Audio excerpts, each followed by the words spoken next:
Brand ಬೆಂಗಳೂರಿನ ಮತ್ತೊಂದು ಅವತಾರ ಬೆಂಗಳೂರು ರಾಬರಿಗಳ ನಗರ ಆಗ್ತಾ ಇದೆ. ನಾವೆಲ್ಲ ಹಾಲಿವುಡ್ ಸಿನಿಮಾಗಳನ್ನ ನೋಡಿದ್ರಿ.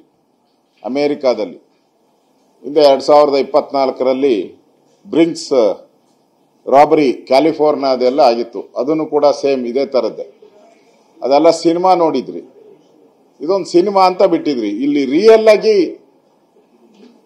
ಬೆಂಗಳೂರಲ್ಲಿ 7 ನಿಮಿಷದಲ್ಲಿ 7 ಕೋಟಿ.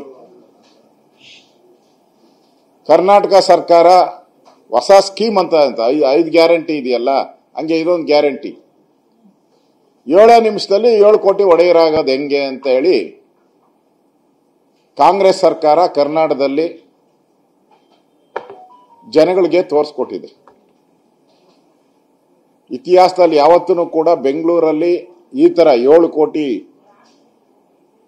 ದರೋಡೆ ಬೆಂಗಳೂರು ಜನ ಕೇಳಿಲ್ಲ. ಒಂದು ರೀತಿ ಭಯಭೀತರಾಗ್ಬಿಟ್ಟಿದ್ದಾರೆ. ಬ್ಯಾಂಕ್ಗಳ ಹತ್ರ ಹೋಗೋಕ್ಕೂ ಜನ ಭಯಭೀತರಾಗುವಂತ ಪರಿಸ್ಥಿತಿ ಬೆಂಗಳೂರಲ್ಲಿ ಬಂದಿದೆ. ಇದು ಸಾಧ್ಯನಾ? ಅದು ಹಾಡು ಹಗಲಲ್ಲೇ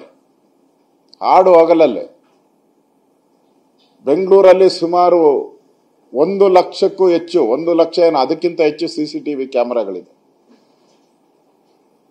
1 ಲಕ್ಷಕ್ಕೂ ಹೆಚ್ಚು ಜನ ಪೊಲೀಸರು ಇದ್ದಾರೆ. ಕಮಿಷನರ್ ಆಫೀಸ್ ಇಲ್ಲೇ ಇರೋದು, ಕಮಿಷನರ್ ಮನೇನೂ ಇಲ್ಲೇ ಇರೋದು, ಡಿಜಿ ಆಫೀಸ್ ಇಲ್ಲೇ ಇರೋದು, ಡಿಜಿ ಅವ್ರ ಮನೇನೂ ಇಲ್ಲೇ ಇರೋದು, ಮುಖ್ಯಮಂತ್ರಿಗಳ ಮನೇನೂ ಇಲ್ಲೇ. ಸ್ಪೆಷಲ್ ವ್ಯಕ್ತಿ ಡಿ.ಕೆ. ಶಿವಕುಮಾರ್ ಅವರು ಕೂಡ ಈ ಬೆಂಗಳೂರು ಇನ್ಚಾರ್ಜ್ ಮಿನಿಸ್ಟರ್.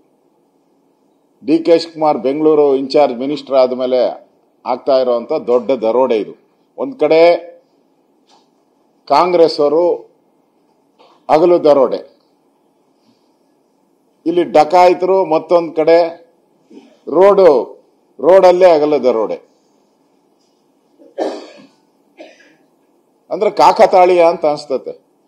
ಎಲ್ಲಿ ಡಿ.ಕೆ. ಶಿವಕುಮಾರ್ ಅವರು ಈ ಟನಲ್ ರೋಡ್ ಮಾಡಕ್ ಹೊರಟಿದ್ರು, ಆ ಟನಲ್ ರೋಡ್ ಪಾಯಿಂಟ್ ಅಲ್ಲೇ ಆಗಿರೋದು ಇದು.